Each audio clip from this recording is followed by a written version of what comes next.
ఈరోజు కొన్ని ముఖ్యమైనటువంటి విషయాలు మీ ముందు ఉంచాలనే ఉద్దేశంతో నేను 11 గంటలకి ఈరోజు హైదరాబాద్ వెళ్ళాల్సింది.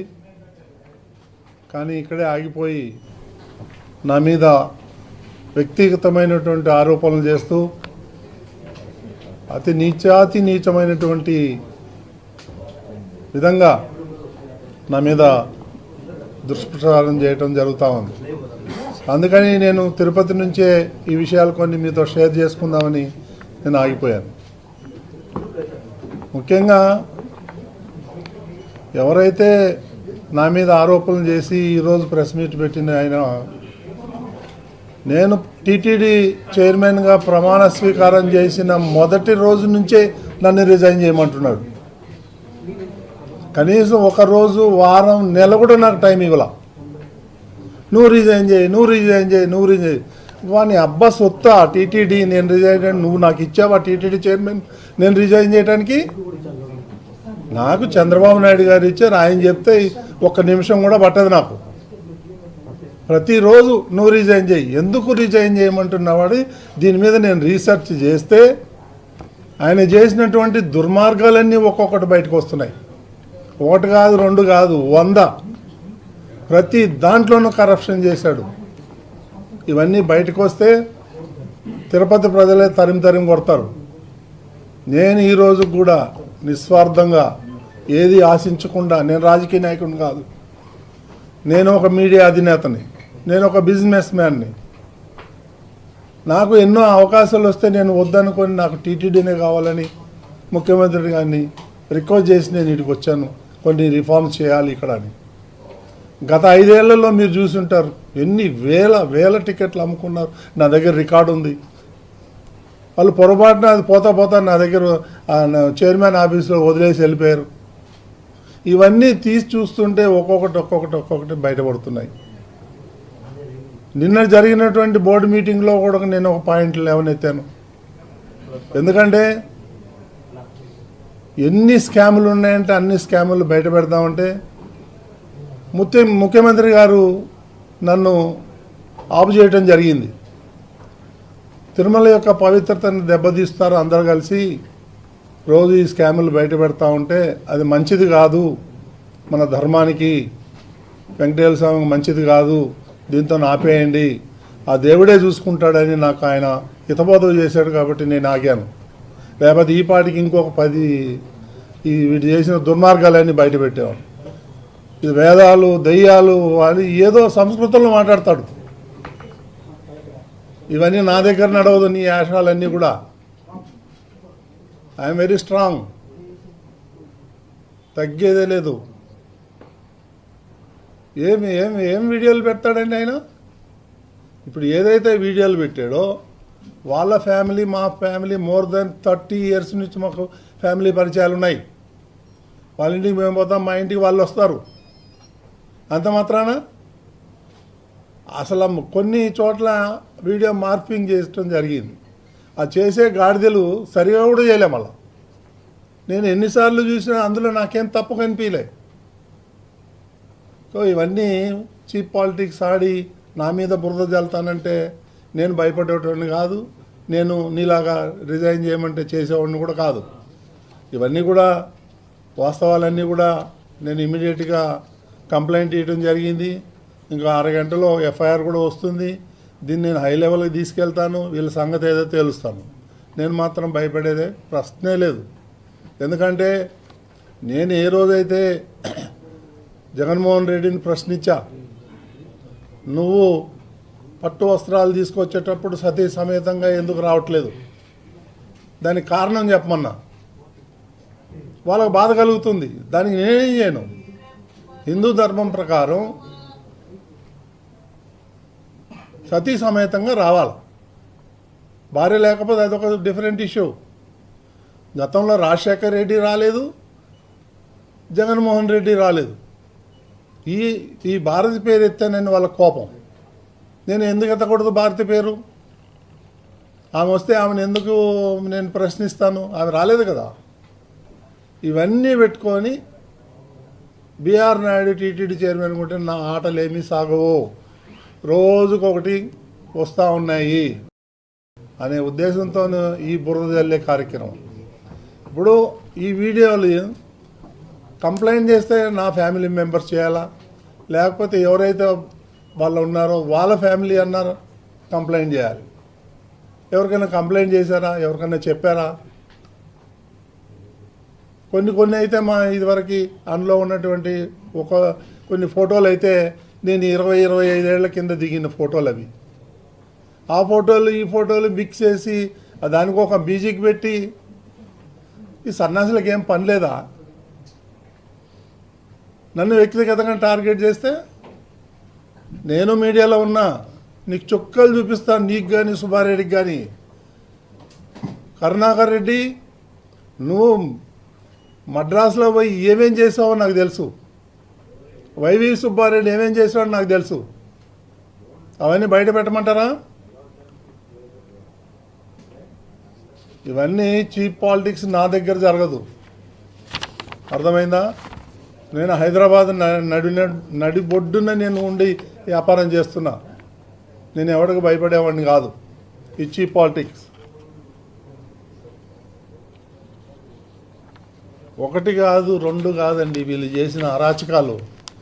నువ్వు ఏ ఫైల్ తీసుకున్నా అన్ని దొంగలెక్కలే. ముఖ్యమంత్రి గారు ఆగమన్నారు కాబట్టి నేను ఆగాను ఇన్ని రోజులు. కాబట్టి ఇవన్నీ చీప్ పాలిటిక్స్కి భయపడేది లేదు. నాకు అలాంటి ఉద్దేశాలు లేవు. నేను ఇట్లాంటి పిచ్చి పిచ్చి పనులు చేసేవాడిని కాదు. నాకు అలవాటు లేదు చిన్నప్పటి నుంచి. నా మీద ఇటువంటి లేనిపోని కొన్ని మార్పింగ్ చేసి నా మీద బురద చల్లితే మాత్రం నేను ఊరుకునేవాడిని కాదు. నేను లీగల్గా ఫైట్ చేస్తాను, వాళ్ళ సంగతి చూస్తాను. నేను ఎవరెవరైతే ఈ ఫార్వర్డింగ్ మెసేజ్లు పెడుతున్నారో,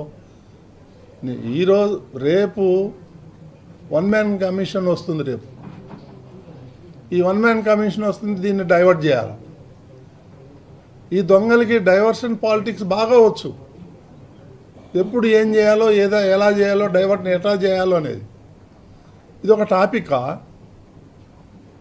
దీనివల్ల ఎవరికి నష్టం? సమాజానికి ఏమన్నా ఉందా? నేనేమన్నా తప్పు పని చేశానా? ఏమున్నాయి ఆ వీడియోలో చూడండి మీరు. అందులో ఏం తప్పు ఉంది? ఫ్యామిలీ ఫ్రెండ్స్ ఉండరా, కలవరా, పోరా, రారా? నాది 20 సంవత్సరాల క్రితం ఉన్నటువంటి ఫోటోలు పెట్టి మార్పింగ్ చేస్తారు. ఇవన్నీ నా దగ్గర నడవదు. నేను చెప్తున్నాను, నేను లీగల్గా ఫైట్ చేస్తాను. దేనికైనా సిద్ధంగా ఉన్నాను. నువ్వేదో బుడబుక్కలు బెదిరింపుకు నువ్వు దిగిపో. ఇది ఒకసారి కాదు, 100 సార్లు చెప్పినావు. నువ్వు దిగమంటే దిగటానికి రాలేదు. నేను ఈ ప్రాంతానికి చెందినవాడినే. నువ్వన్న పక్క జిల్లా నుంచి వచ్చినావు. కాబట్టి ఎందుకంటే చెప్పాలంటే చాలా ఉన్నాయి. వాళ్ళ భాగవతం కూడా ఇక నేను ఊరుకునే లేదు. నా దగ్గర కూడా ఇన్వెస్టిగేషన్ జర్నలిజం, నా దగ్గర కూడా సీనియర్ జర్నలిస్టులు ఉన్నారు. ఇలా కథలన్నీ తెలుస్తాను నేను.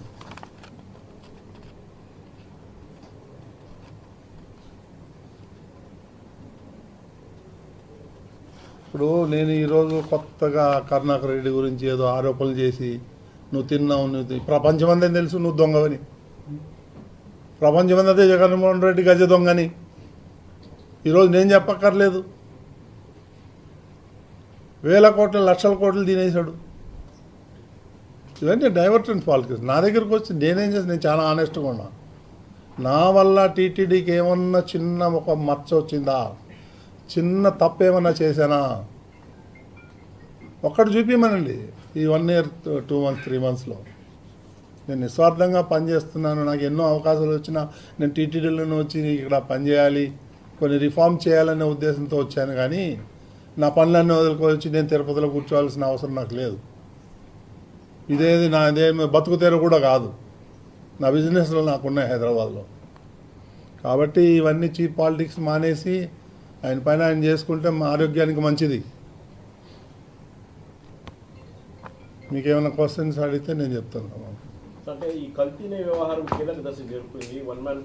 నేను చెప్పేది అదే, రేపే వస్తుంది 1 మ్యాన్ కమిషను. కల్తీ ఉంది, అన్నీ ఉన్నాయి, పరకామని ఉన్నాయి, అన్ని కేసులు ఉన్నాయి వాళ్ళ మీద. నిన్ననే ఎందుకు వదిలేరు అంటే వాళ్ళు నిన్న మన వాళ్ళు కొంతమంది రిపోర్ట్లు వస్తే చూపించిన 1 కోటి పుస్తకాలు ప్రింట్ చేశారు 5 లాంగ్వేజ్ల్లో భగవద్గీత అని. 50 కోట్లు ఖర్చు పెట్టారు దానికి. 50 లక్షల్లో 32 లక్షల పుస్తకాలు ఇంకా గోడౌన్లో పడి ఉన్నాయి. అదొకటి అడ్డం మనకు కదా. ఆ భగవద్గీతలో చూస్తే ఎవడు మొహాన్ని వస్తారు, అందులో ఏమీ లేదు. ఇలా ఆ భగవద్గీత పుస్తకాల్లోనే ఎలక్షన్ చేశాడు ఆయన. ఇప్పుడు ఆయన కొడుకు ఇరుకుతాడు, ఆయన ఇన్వాల్వ్ ఉన్నాడు ఈ స్కామ్లో. ఇవన్నీ నాకు అడ్డుకట్టేయాలని నా మీద ఇట్లాంటి చీప్ పాలిటిక్స్, చీప్ బురద. ఆ వీడియోల వల్ల ఎవరికి నష్టం, ఎవరికి లాభం అండి? వీడియోలో ఉన్న కంటెంట్ అబ్జెక్షనబుల్ కాదా? ఏం అబ్జెక్షన్? నేను మిమ్మల్ని అడుగుతాను, చెప్పండి మీరు ఏం అబ్జెక్షన్ ఉంది? వెళ్తాము, మీ ఫ్రెండ్స్ మీ ఇంటికి వస్తాం, పోతాం, వెళ్ళేటప్పుడు హాయ్ బాయ్ చెప్పుకుంటాము. ఏముంది దాంట్లో? 30 ఏళ్ల నుంచి, ఇప్పుడు కాదు 32 ఏళ్ళ నుంచి పరిచయాలు ఉన్నాయి మాకు, ఫ్యామిలీ పరిచయాలు ఉన్నాయి. అదేం తప్పు ఉంది అంటున్నా దాంట్లో? వల్గారి ఏముంది? వల్గారిటీ ఏముంది? ఇవన్నీ చేసి బీఆర్ నాయుడుది కాదు, బీఆర్ నాయుడుది నీకు వచ్చేది ఏంది? నీకేం లాభం వస్తుంది? ఇప్పటి నుంచి కాదు కదా, డే 1 నుంచి నువ్వు అదే పాట పాడతావు. ఈ రకంగా వస్తున్నారు. నన్ను టీటీడీలో తప్పు పట్టేదానికి ఒక్క పాయింట్ కూడా లేదు. నాకున్న కోటాలో కూడా 50% కూడా ఇయ్యను. ఎందుకంటే భక్తులు చాలా ఇబ్బంది పడుతున్నారు. ఒక విఐపి వెళ్ళి దర్శనం చేసుకొచ్చే లోపల 30 మంది 40 మంది సామాన్య భక్తులు దర్శనం చేసుకుంటారు అనే ఉద్దేశంతో నేను సాక్రిఫైస్ చేసి, నేను కూడా నా ఫ్రెండ్స్ కానీ రిలేటివ్స్ కానీ వీళ్ళందరికీ కూడా చెడ్డోడిని అయిపోయాను. మీరు కూడా చాలామంది మీరు రిపోర్ట్లు అడిగిన నేను ఇవ్వలేకపోయాను. ఎందుకంటే నాకు ఎప్పుడు కూడా సామాన్య భక్తుడే గుర్తు వస్తాడు. నాకు చంద్రబాబు నాయుడు చెప్పి పంపించిందే అది, సామాన్య భక్తుడికి పెద్దపీట వేయండి. నేను ఇక్కడ ప్రతివాడు వచ్చి విఐపి వస్తే పర్వాలేదు, విఐపి పేరు చెప్పుకొని ఎవరో కామన్ పర్సన్స్ అంతా వస్తూ ఉంటే విఐపి అని నాకు నచ్చలేదు, నాకు ఆ పాలసీ. అందుకని నా అంతటికి నేనే నియంత్రించుకున్నాను. ఎవరి గురించో కాదు, నా అంతటికి నేనే, నాకు ఎవరు చెప్పలా. నేను ఇంత నిస్వార్థంగా వచ్చి నేను పని చేసుకుంటా ఉంటే ఇక నాకు రోజు బురద చల్లుతున్నా మీద. ఈ మధ్య ఏమైనా నువ్వు రోజు టీటీడీ గురించి మాట్లాడుతున్నావు అని అంటే, అన్నయ్య మరి ఇక్కడ తిరుపతిలో ఆ డ్రైనేజ్ గురించో ఆ ఎలక్ట్రిక్ గురించో మాట్లాడితేవాడు లోకల్ ఛానల్ కూడా ఏడు, టీటీడీ గురించి బీఆర్ నాయుడు గురించో చంద్రబాబు నాయుడు గురించి మాట్లాడితే హెడ్లైన్లు పెడతారు, కాబట్టి అందు గురించి మాట్లాడాల్సి వస్తుంది. ఇంత చీప్లో నా జీవితంలో ఎప్పుడు చూడాల. రాజకీయం చేయి, నేను రాజకీయ నాయకుడిని కాదు, నువ్వు రాజకీయం చేయి, కానీ నా మీద చేయకు. నా దగ్గర మీడియా ఉంది, నేను తోలు తీస్తా.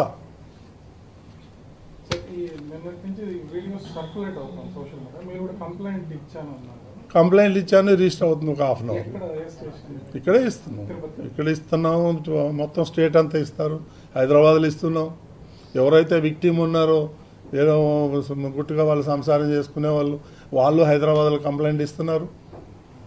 దీని అంత తేలిగ్గా వదిలేదు లేదు. హిందూ ఒక డైలాగ్ చెప్పినాడు. నేను ఆయన ఆ పూరం పోకోడు వాడు, నేను నన్ను అడిగితే వాడు పూరం పోకోడు, పని పాట లేకుండా రోజు ప్రెస్ మీట్లు పెడతాడు కాగితం పులిలాగా. సో వాడు ఏం చేస్తాడు, హిందూ ధర్మం ఛానల్ ఉంది బీఆర్ నాయుడికి, ఇక్కడ డబ్బులన్నీ తీసుకుపోయి హిందూ ధర్మంకి అకౌంట్లో వేస్తున్నాడు. అరే నీకు బుద్ధి జ్ఞానం, నువ్వు అన్నం తినేవాడు వాడు అయితే నువ్వు రా, నువ్వు కానీ నీ ఆడిటర్స్ని కానీ పంపి నా బుక్స్ అన్నీ పెడతా, చూడు ఏదైనా ₹1 తేడా ఉంటే ఛాలెంజ్ చేస్తాను నేను. పనికి మాలిన మాటలు, పనికి మాలిన రాతలు ఇవన్నీ కట్టి పెట్టమని చెప్పి నేను అడుగుతున్నా. సార్, ఇప్పుడు వైసీపీ మొదటి నుంచి వాళ్ళని అన్ని మతస్థులుగా చిత్రీకరించే ప్రయత్నం జరుగుతుందని, హిందుత్వం మీద కుట్రలో భాగంగా మీ మీద ఈ రకమైన 100% దాంట్లో ఏం డౌట్ లేదు. నేను ఫస్ట్ బోర్డు మీటింగ్లోనే చెప్పాను, నేను ఇక్కడంతా హిందువులు పనిచేయాలి, నాన్ హిందూస్ వెళ్ళిపోండి. That is my first stand. దానికి నా మీద దాడి.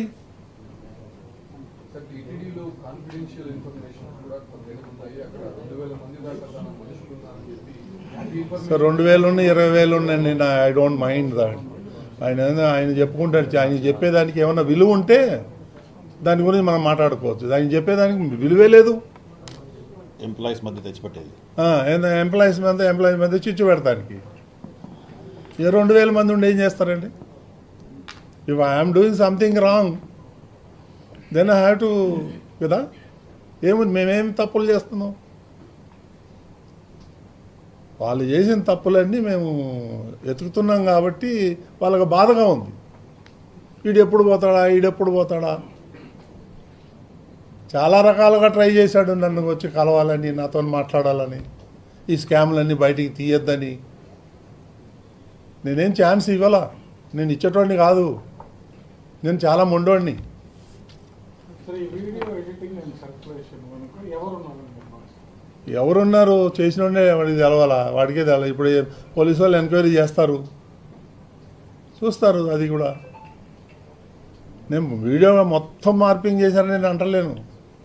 1 or 2 ప్లేసెస్లో మార్పింగ్ జరిగింది. ఇది బిఆర్ నాయుడు అంటే అడ్జస్ట్మెంట్ కాదు, బిఆర్ నాయుడు అంటే బ్రాండ్ అయిపోయింది కదా, దాని నుంచి భయం. కాబట్టి ఇవన్నీ మీరంతా కూడా ఆలోచన చేసి మీరు కూడా ఒక 4th పిల్లర్ కదా మనమంతా. దాన్ని బట్టి చూడండి. మీరు గ్లోబల్ ప్రచారం చేసి తిరుమల తిరుపతి దేవస్థానం భ్రష్టు పట్టించాలనే కంకణం కట్టుకున్నారు వాళ్ళు.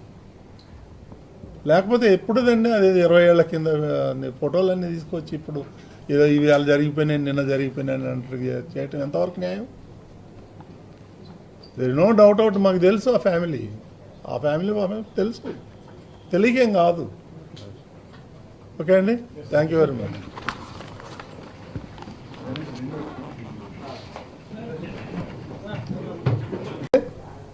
ఆయన చేసినటువంటి దుర్మార్గాలన్నీ ఒక్కొక్కటి బయటకు వస్తున్నాయి.